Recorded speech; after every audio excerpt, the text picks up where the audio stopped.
Hello, gentlemen. How's everyone today? Good. Excellent. Outstanding. So I'm Colin with Castlebrec, IBM champion for 2017. Hoping to be named once again for 2018, and it's been a real pleasure. And we at the C3UG are proud to bring relevant content to our community. Scott. Yes, Scott Mitchell. I'm with IBM. I'm part of the technical sales team, and I cover all of Canada actually right now. So I may or may not be talking to quite a few of you in the near future. But glad to be back. And Graham Akers, Britech Systems in Vancouver, also IBM champion for 2017 and core team member for C3UG. And we're pretty excited about our content today, so I'll flip it over to Colin to do the introduction. Go ahead. Absolutely. Today we've got with us Ed Brill, Vice President of Product Management with IBM Collaboration Solutions. We're going to be talking about some really big things. There's a huge announcement of the partnership between IBM and HCL Technologies, which Ed is going to shed some light on. This is entirely business focused. So if I'm a customer, I want to know, what does this mean to me as a customer? Why is this good for my business relative to my forward-looking plans and investments in the platform and consideration of my overall technology roadmap? What might this mean to me as a customer? And if I'm an advocate of the platform, what is my show of force statement to double down on my investment? And so we'll talk about some of those things. Also, many of you may be aware there's the Domino2025 Jam that's been planned. We'll talk about what's in the name, why 2025, what will it be, who should attend, and some of the more details. That's a pretty exciting thing Ed's going to talk about with us today.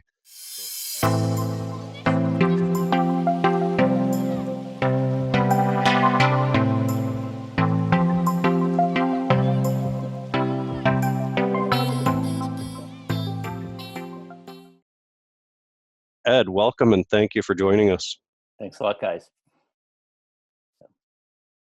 Great. So we have a lot to talk about. Hopefully, you guys have some good questions too, and we'll get into that. But let me pop into some slides here off and on as we talk, and take a look at the story and what we've announced, and where things are going from here. So I'm going to run through, kind of 5-10 slides here. I think it's about 10, and then we can discuss. We can go into the content from there. So I've been back in Collaboration Solutions about 18 months now, and it's been pretty exciting to think about and shape the direction of where IBM can take this new way of working, where we can start to surface artificial intelligence and accelerate the transition to cloud and easy to consume capabilities. But all of that is being driven by digital transformation. In every one of your organizations, there's stuff going on to change the way you go to market, to change the way that you work with customers. And that digital transformation is improving and accelerating velocity. It's changing the way decisions are made. It's changing the way you innovate.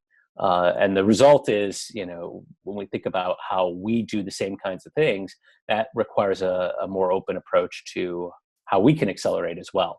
So over the last 18 months, you've seen us make announcements around partnerships with Box and with Cisco and other organizations. And it's really in the same mindset of what can we do to go faster in the market. And sometimes that means bringing in the best in class or a key partner rather than trying to make it on our own.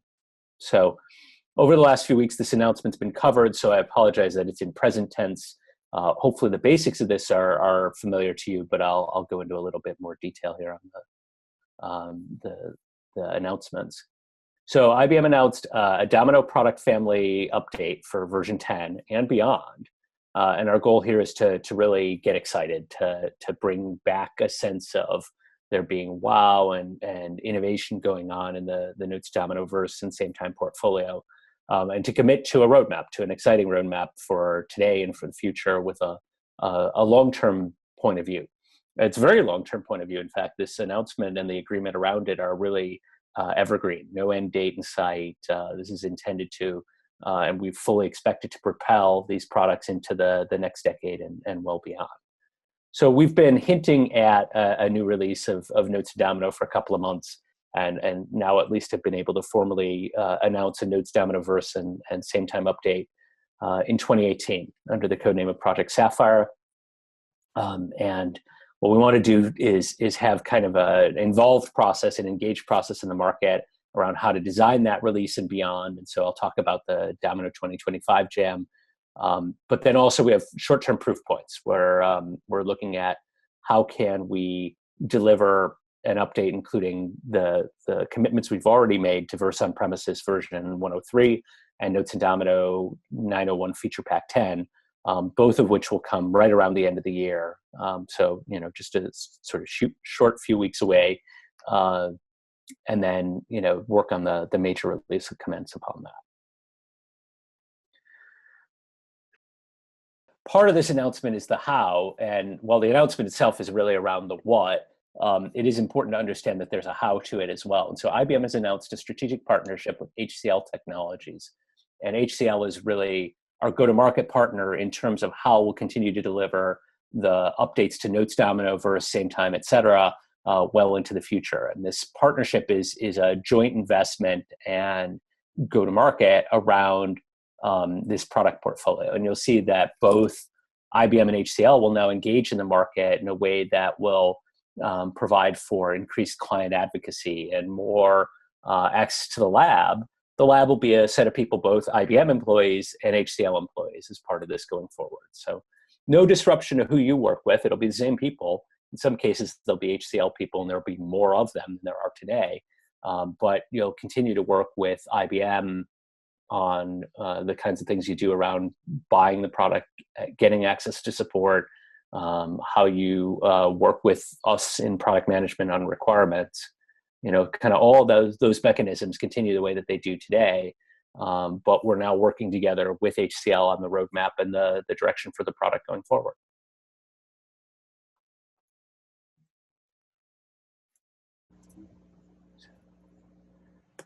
All right, so what are the products that are part of this partnership? Basically, they're the Notes and Domino family, both on-prem and in the cloud, and the Sametime product family on-prem and in the cloud. So you see Notes and Domino as well as Smart Cloud Notes. You see Sametime as well as Connections, Chat, and Meetings. And then all of the client support around those, Verse on-prem, Microsoft Outlook support, IBM Client Access, all of those are parts of the pieces of this deal. So the entirety of the portfolio as it exists today and as it will exist going forward for these products. Oops. So I get asked frequently in the last few weeks since we made this announcement, well, who are HCL and what's the backstory here? This gives you a little bit of a snapshot of who they are as an organization. What isn't covered really explicitly on this chart is that HCL has created a new business that they call the Products and Platforms Division, and that is the organization led by a guy named Darren Oberst that is our partner in this journey. They've actually worked with IBM on, I think, 10 or 11 deals so far across products like Informix or Unica or some of the Rational products where they're already doing this. And so HCL has taken over the core of the development for those products. They've taken the IBM employees that build the products and made them HCL employees. The key is, you're working with the people that already work this. This isn't per se outsourcing. It's really here are the experts, here are the people that know this product, and we're making them part of the journey going forward in an organization that's prepared to invest in that for the long term, which is not to say that IBM wasn't, but I think that the opportunity of the two companies investing at appropriate rates together is more than a 1 + 1 = 2. It's very much a 1 + 1 = 3. And I'm confident that's what we'll see going into the market. So what does it mean for you as a client or a partner? You kind of engage as you've been today. You work with people that you've been working with in our sales organization or as a partner, just as you have previously, and continue to work through the same systems like Passport Advantage. But as clients, you'll see additional investment in roadmap, client engagement, lab advocacy, really a bunch of different factors that I think are going to benefit you in the long run for these products. HCL will lead the majority of the development in partnership with my team in product management and design. We're continuing to operate our cloud operations, our developer operations, the DevOps component of the SCN environment, Connections Cloud environment. All of that is operated by IBM, continuing in IBM data centers around the world. So that doesn't change. and our lab services team remains within IBM. So the key takeaway here, hopefully, is pretty clear. It's that the mechanisms of this deal are working with IBM as you do today. There'll just be some people in the mix who work for HCL as a part of the go-forward investment, and I think it'll be a much broader set of commitments that you'll see and roadmap capabilities as a result going forward. So one of the ways that we want to start to get input on what do we do next is to get on the road. And this is very much a flashback kind of an approach back to when we had the chance to really get out and do some workshops and understand needs in the market on what we should be doing next. It is true, we already have a pretty robust straw man of what we should be building in the Notes and Domino Inverse and Sametime 10 releases. We've had input from you for the last several years on what should be next in those products. So in the roadshow that we're about to commence, we're going to show that straw man and get some feedback on it, but also then take input on where does the product go from here, what goes into version 11 and beyond, or whatever we end up calling it. So a series of face-to-face workshops in select cities worldwide. I think we're looking at 30 or 40 of those cities worldwide, and then a set of virtual events, as well as some pop-up meetings here and there. So over the next 60 days or so, so December and January, we'll be doing these Domino2025 Jam workshops. And then by the time we get to the IBM Think conference in March of 2018, we expect to be showing exactly what will be in version 10 and a roadmap beyond that for these products. So it'll be clear what's coming in, in Verse on-prem, what's coming in Domino, et cetera. Will be somebody from my team at every one of these jams, whether they're face-to-face or virtual.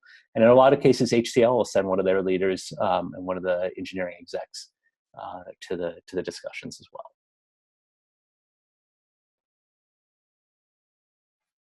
So just wrapping up the charts, we want you to participate in the jam activities. About 1,500 people have registered for them already. We're probably at capacity in a lot of them because we don't want them to be just big rooms of PowerPoint by death. We really want them to be interactive workshops. So we'll see how many we can get in the face-to-face rooms and how many we have in virtual and remote sessions. Beyond that, we're using the hashtag Domino2025 to share this on social networks. There's been a lot of blogging activity already. There's probably more to come as we start to get into specifics.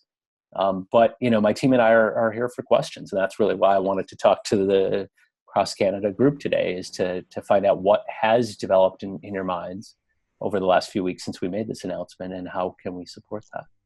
So well, let me throw you an easy pitch, Ed. So okay. you and I talked about the 2025. Yeah. Why 2025?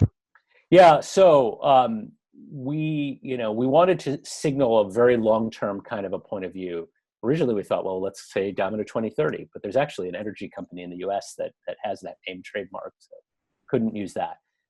But we could have said Domino forever, but actually that conveys less of a sense of confidence to people than putting an actual number on it in our early testing. When you give an ambiguous forever, well, what does that really mean? No software is going to live for forever. We're not going to be using Notes and Domino in the next millennium, probably not. So we wanted to convey a longer term sense well beyond the date that we've already announced, and that's the number we picked.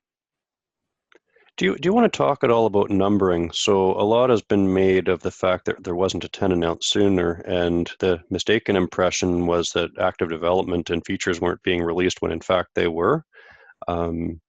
And some who like to throw rocks were kind of pointing at the fact that there wasn't a 10 to read more into it than was reality. Would it be helpful to the audience to talk to that at all, Ed? Sure. We had a lot of hills to climb in order to do a new major release. There's some currency that we have to think about in terms of base code or compilers that we use, or accessibility standards or things like that. And there's a whole bunch of that just is sort of foisted upon us as part of the IBM machine. One of the interesting things about this deal is that it's not entirely part of the IBM machine in some of those ways now. So we have some opportunity to be a little bit more creative, and I think that'll allow us to get to market faster. So yeah, we stuck on the 9 version because we didn't want people to have to go through a whole set of testing for every brand new release. And we stuck on the feature packs for exactly the same reason. But to your point, if you don't increment the version number in sort of classical software thinking, people think it's a maintenance mode kind of a product. So the number one goal he and I had with this announcement was to use the major release nomenclature and convey a clear sense that this was a significant investment moment. Absolutely. We all know version numbers are completely arbitrary. It's more of a marketing statement than it is a feature statement, and development and innovation were in fact happening. Yeah. I have a question, or maybe more of a comment, goes back to what you'd said just a few moments ago about the roadmap. And I know when you first made the announcement, there was a subset of the community that was saying, okay, what's the roadmap? Tell us the roadmap. We need to know what's going on right now. Tell us everything that's being planned. And so I like the idea, even though at the time you said, there are the jams. These are the jams that are going on. So I like, especially your comment about being able to release that roadmap at Think. And I'm just curious if there's anything else you can add to that. It seems to me that that's a very positive message coming out of this conversation. Yeah, I mean, when we talked to the champions, I said, look, I could give you hints as the things that we're thinking we're going to do. I spent 3 days in a workshop with the engineering team now 2 weeks ago. So it's been since the champions call. I have a pretty clear idea of some of the base capabilities, but they may not be the easiest to get to market. They may not be the top priority. And we haven't had this opportunity to have an open conversation with the market for the last several years. So we really want to do a validation round. Having said that, we're trying to make sure that the last jam is as valuable as the first jam. So we don't want the gestalt in the market to be, oh, well, here's what IBM presented to us on December 1st. That must be it. By the time we're still doing January 18th, I'm still soliciting input. Now, will we have people coding? Of course, right? And so I'm hopeful that by the time we get to Think, there's a pretty clear set of, here's what's in the backlog, here's what's being prioritized. It's not all going to come in 10.0. That's probably one of the most important things is we've already said, yeah, we want to do that, but that's, going to be too big a hurdle for this first release. Let's, put that in backlog for beyond that. So by the time we get to March, for sure, we should have that because we want to ship in 2018. We better know by March what we're going to ship.